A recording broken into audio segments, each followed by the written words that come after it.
Good morning mga kumarites, may nagtanong nga po sa akin kung ano nga daw po yung nakahiwalay ko na benta. Bakit nga ba magkakasama yung benta ng Yosi, soft drinks, chichirya at dilata? Tapos meron pang tindahan. 3 years na nga po akong may tindahan pero 1 year pa nga lang po ako nag-umpisang naghihiwalay ng benta. Sobrang laki nga rin po ng tulong sa akin yun kumarites dahil hindi na nga rin po ako nauubusan ng ibang paninda. Siyempre yung i-share ko nga po ay experience ko lang kumarites dahil magkakaiba naman nga po tayo ng diskarte pagdating sa ating munting negosyo. Last December 2023 ay nagsubok nga po ako maghiwalay ng puhunan sa sigarilyo. 700 nga po yung una kong puhunan doon. Mabilis nga pong umikot yung puhunan ng sigarilyo pati na nga rin po yung tubo dahil mabenta nga po ito sa akin. Hindi ko naman kailangan talaga ng sobrang dami ng stock dahil looban nga po kami kaya ang binibili ko nga po ay tigli 5 peraso. At dahil sobra na nga po yun kumarites kaya naman naisip ko nga po ibili yun ng alak. Yung sobrang tubo at puhunan nga po doon. Nung napaikot ko na nga po sila kumarites ay talaga namang mabenta sa akin ang alak at sigarilyo. Kinuha ko na nga po yung puhunan kong 700 dahil sobra na nga po iyon. Ang naisip ko nga po ay dilata naman ang bilhin ko dahil madalas nga po ay hindi ako nakakabili ng dilata. Dahil 2023 ay kinakapos pa nga po ako sa puhunan noon dahil baon pa talaga ako nun sa utang. Hindi ko nga po napapriority ang alak, sigarilyo pati dilata.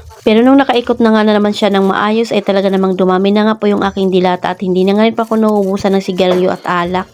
Nung napaikot ko nga po siya ng sobra kumarites ay medyo dumami na naman nga po yung ating benta dahil hindi nga pa ako nagbabawas doon. Binili ko naman nga po yun ng mga soft drinks at yung mga laman sa ref, mga RH. At kasunod ko naman nga pong pinuhulanan ay yung chichirya dahil sa tubo ng sigarilyo. Kaya naman nag-umpisa nga po yung Yosi, soft drinks, chichirya at dilata doon nga po sa puhunan na 700. And hindi ko nga po yun nababawasan kumarites kaya naman napaikot ko nga po yun ng maayos kaya dumami nga po yung laman ng tindahan ko. Meron na nga po akong stock ng sigarilyo, alak, soft drinks, chichirya pati dilata. Meron pa nga po siyang sobra ngayon na kinita na nasa 6,000. Wala nga pong okasyon na hindi talaga ako nag-i-stock ng marami. Kaya iniisip ko nga kumarites kung saan ko naman nga po yun ipupuhunan. Yung benta ko naman nga po sa tindahan ayun nga po yung mga kape, gatas at saka mga ingredients. Gamit sa panglaba, shampoo, ganon, mga downy, biscuit, candy, pansit canton, itlog, pantika, diaper, sabong mga panghugas. Yung sa GCash naman kumarites, yung itinatabi ko nga lang po ay kung magkano yung patong ko doon sa GCash. Kung may nag-send sa akin ng 2,000, yung charge na 20 pesos nga lang po yung aking kinukuha. Nilalagay ko doon sa benta ng GCash. At malaking tulong nga rin po yun sa akin sa pambayad nga po ng kuryente at tubig para na nga rin kaming nakalibre. Pag may sobra nga kumarites ay hindi ko na nga po yun kinukuha at hinahayaan ko na lang yun doon. Para at least kung lumaki naman nga po yung kuryente namin ay hindi na nga rin ako mamumroblema. Dahil lahat nga po ng gamit namin ay di kuryente dahil wala nga po akong kalan. Yung benta naman nga po ng yelo ay sinisipagan ko na nga pong gumawa para hindi na nga po ako maubusan. Itinatabi ko na nga lang kumarites dahil wala pa naman akong paggagamitan. Naisip ko nga po na sa December na nga lang po ako magbibilang kung magkano nga po yung naipon ko ng buong taon sa benta ng yelo. Paano ko naman daw nahihiwalay kung sabay-sabay nga bumibili? Sa next video ko nga sagutin iyan kumarites. So yun lang muna kumarites. Salamat sa panonood. Follow for more. God bless us. At sana i-share nyo na nga rin po itong aking video.